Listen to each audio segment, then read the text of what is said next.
friends, my name is Nupur. Welcome to my channel.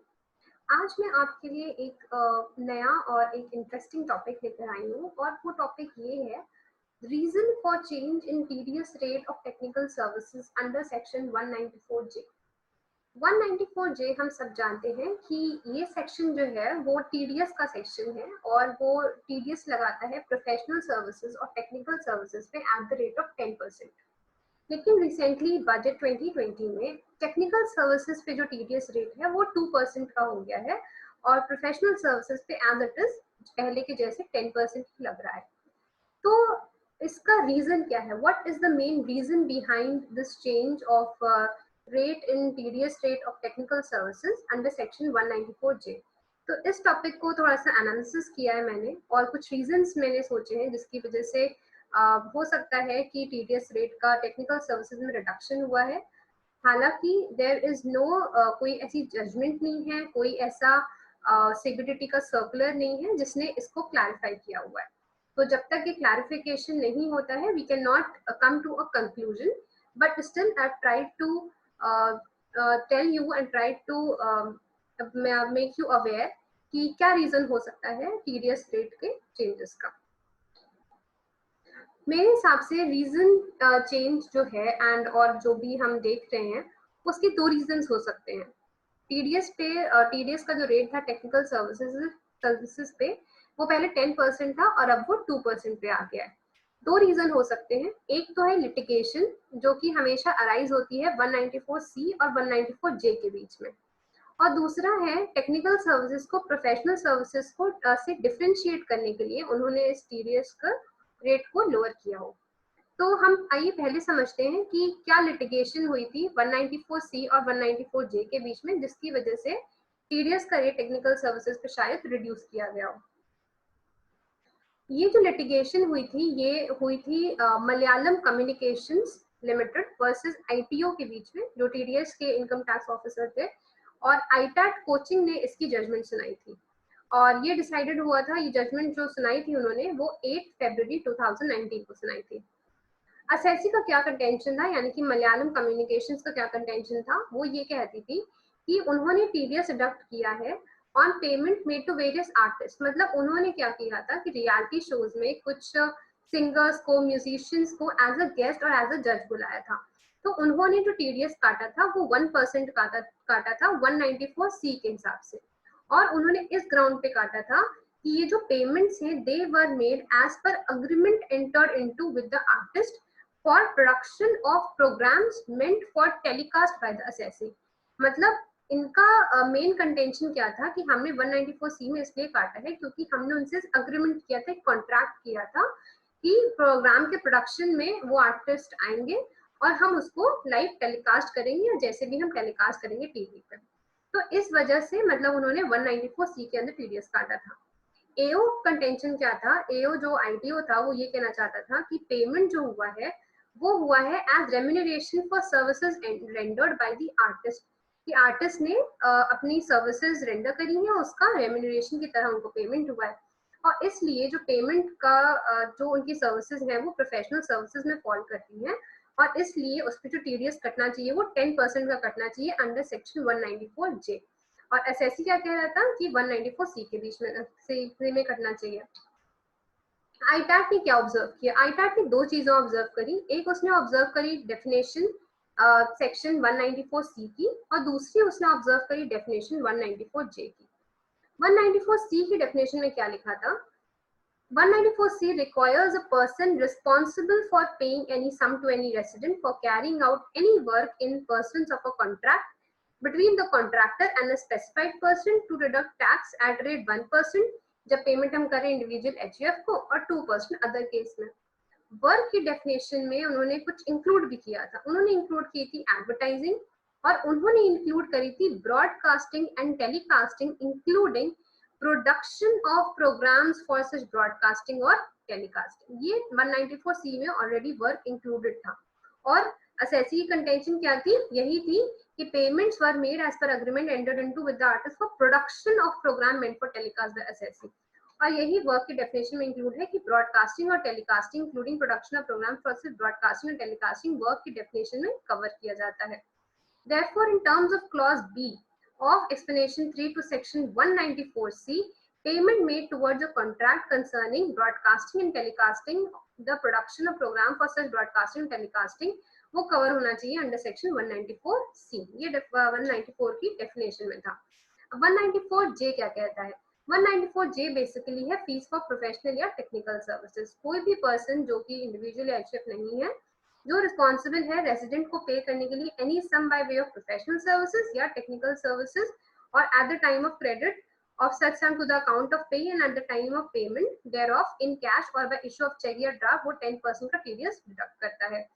Explanation 194J में क्या लिखा है? 194J में लिखा है प्रोफेशनल सर्विसेज को उसने एक्सप्लेन किया है और उसने कहा है services rendered bye a person in the course of carrying on legal, medical, engineering और आर्किटेक्चरल प्रोफेशन और द प्रोफेशन ऑफ अकाउंटेंसी या टेक्निकल कंसल्टेंसी या इंटीरियर डेकोरेशन या एडवर्टाइजिंग या कोई और प्रोफेशन जो बोर्ड ने नोटिफाई किया है 44 AA में। ठीक है, तो अब आप देखते हैं 44 AA में क्या लिखा हुआ है। In exercise the powers conferred by subsection 1 of section 44 AA of income tax act, CBDT ने नोटिफाई करे हैं कुछ प्रोफेशंस 44 AA में। उन्होंने दो प्रोफेशंस बेसिकली नोटिफाई करे हैं। एक प्रोफेशन है ऑथराइज्ड रिप्रेजेंटेटिव का, एक प्रोफेशन है फिल्म आर्टिस्ट का। तो जो ऑथराइज्ड रिप्रेजेंटेटिव है means a person who represents any other person on payment of any fee और रेम्यूनरेशन, जो ट्रिब्यूनल में अपने आप को प्रेजेंट करता है एज एन ऑथराइज्ड रिप्रेजेंटेटिव, वो भी हमारा प्रोफेशनल सर्विसेज में कंसिडर करने होगा अंडर सेक्शन 44 AA।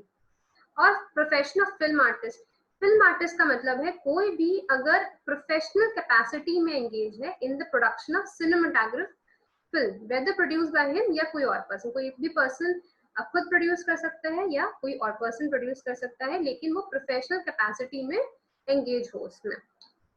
और उसमें कौन कौन से हैं? कौन है? एक्टर है, कैमरामैन है, डायरेक्टर है जिसमें असिस्टेंट डायरेक्टर भी हो सकता है, म्यूजिक डायरेक्टर है जिसमें असिस्टेंट म्यूजिक डायरेक्टर भी हो सकता है, आर्ट डायरेक्टर है, assistant art director, dance director, assistant dance director, editor, singer, lyricist, story writer, screenplay writer, dialogue writer, dress designer.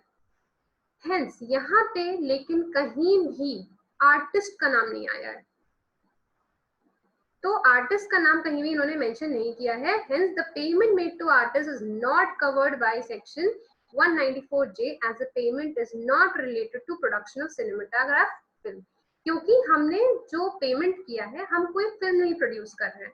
मतलब जहाँ रियलिटी शो में कोई भी अगर सिंगर जा रहा है या एक्टर जा रहा है तो वहां वो अपनी प्रोफेशनल स्किल्स नहीं डिलीवर कर रहा है, वहां वो क्या कर रहा है, वहां वो बस एक अपीयरेंस कर रहा है अपनी फिल्म को प्रमोट करने के लिए, या क्योंकि शोज के जो ओनर्स हैं या प्रोडक्शन हाउस उन्होंने बुलाया है उनको, तो इस वजह से वो वहां पे गए हैं। वहां वो अपनी कोई भी प्रोफेशनल सर्विसेज रेंडर नहीं कर रहे हैं, वहां कोई सिनेमेटोग्राफ फिल्म प्रोड्यूस नहीं हो रही है।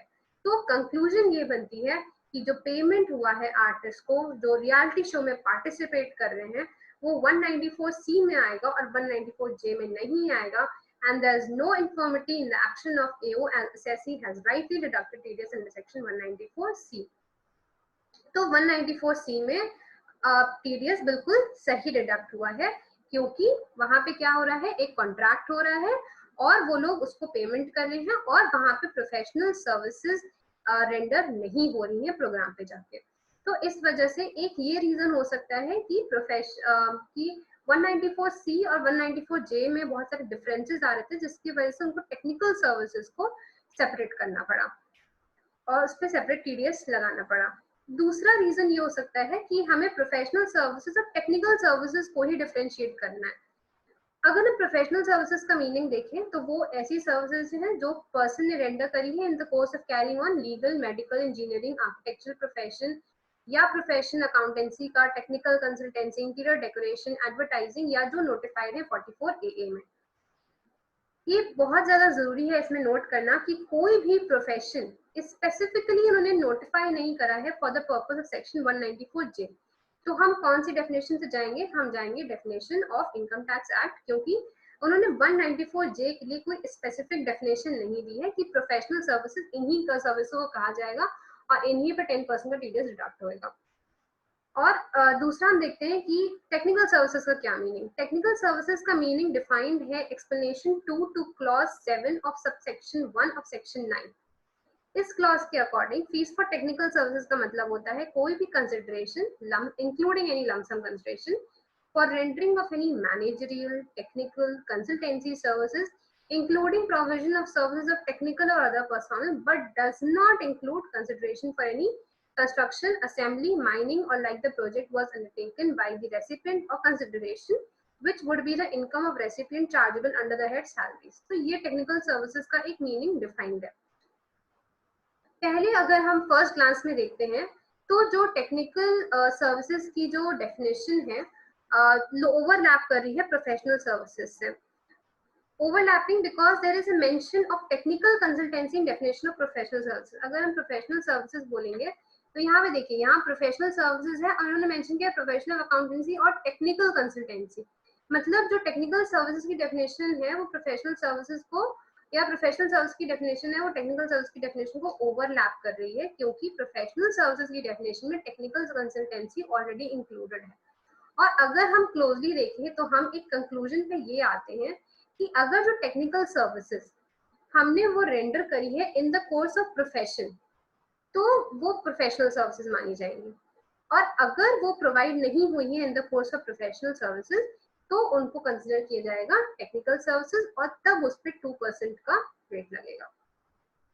ठीक है, तो दूसरा एक ये भी हम सोच सकते हैं कि टीडीएस का जो रेट है वो प्रोफेशनल सर्विसेज पे इसलिए हायर है क्योंकि प्रोफेशनल जो मार्जिन होते हैं, प्रोफेशन में जो प्रॉफिट होता है वो ज्यादा होता है compare to business.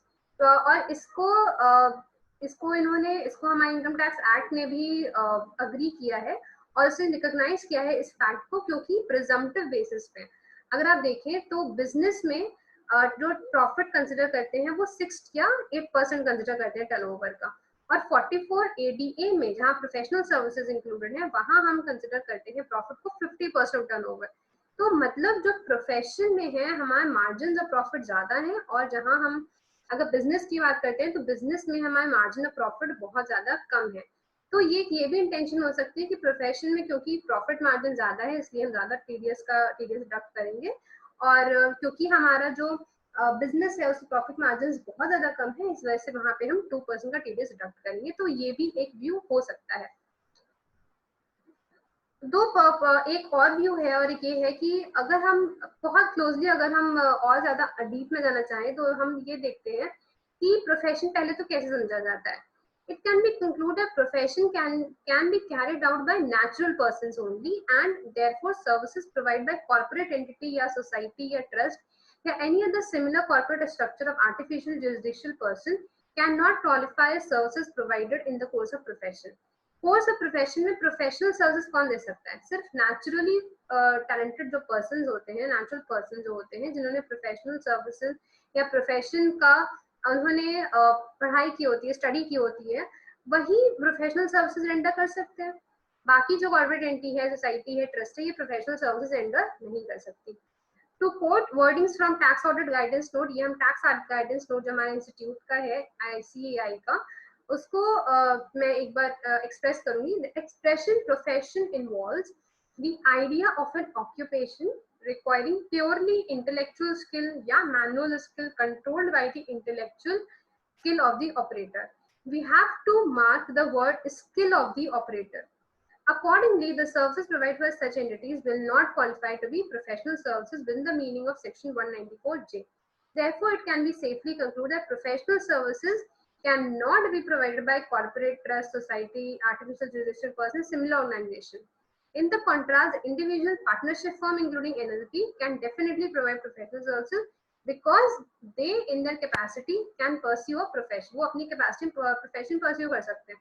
Company artificial jurisdiction person होती है, सोसाइटी की सेपरेट आइडेंटिटी होती है, ट्रस्ट की सेपरेट आइडेंटिटी, वो कैसे प्रोफेशन सर्विसेज में क्या कोई कॉर्पोरेट आइडेंटिटी कोई कंपनी अपना CA इंस्टीट्यूट में या CS इंस्टीट्यूट में या CM इंस्टीट्यूट में एडमिशन ले सकती है? क्या सोसाइटी ले सकती है? क्या ट्रस्ट ले सकती है? नहीं ले सकती है, लेकिन इंडिविजुअल अपनी कैपेसिटी में ले सकता है। एक फर्म भी एज हमारे यहाँ रजिस्टर हो सकती है, तो वो भी प्रोफेशनल कैपेसिटी में सर्विसेज को रेंडर कर सकती है। तो इसी वजह से प्रोफेशनल सर्विसेज जो है वो इंडिविजुअल्स या फर्म्स ही रेंडर कर सकती हैं, बाकी कोई ऐसी रेंडर नहीं कर सकता। तो इससे हम एक कंक्लूजन पे आते हैं। पहला तो ये कि when technical services are provided in the course of specific profession, तब हम उसको as a professional services treat करके उस पर 10% का टीडीएस डिडक्ट करेंगे, क्योंकि प्रोफेशनल सर्विसेज की डेफिनेशन में टेक्निकल कंसल्टेंसी इंक्लूडेड है। दूसरा, professional technical services eligible for lower, जो प्रोफेशनल कैपेसिटी में नहीं है उस पर 2% का। और corporate entity, society etc. when charges fees for technical services, then it cannot be covered as professional services. जब भी कोई corporate entity, society, trust या similar artificial judicial entity अगर वो fees for technical services charge कर रही है तो वो प्रोफेशनल कैपेसिटी में कभी भी नहीं हो सकता, बिकॉज वो लोग एज अ प्रोफेशनल रजिस्टर नहीं हो सकते, वो एज अ प्रोफेशनल सर्विसेज या प्रोफेशंस की जो स्टडी है वो स्टडी नहीं कर सकते। इस वजह से उनको हमेशा हम फीस फॉर टेक्निकल सर्विसेज ही कंसिडर करेंगे और उस पर lower rate of TDS deduct होगा at the rate of 2%. However, it is very desirable that CBDT comes out with a circular clarifying the scope for extending the benefit of a lower rate of TDS specified in section 194J to fees for technical services to quell any doubts in the mind of taxpayer. तो these were the views जो कि मुझे लगा कि मुझे आपके साथ share करनी चाहिए, तो मैंने आपके साथ शेयर करी। और अगर आपको मेरी वीडियो और मेरी व्यूज पसंद आई हो तो please like the video and please subscribe the channel for more regular updates. Thank you.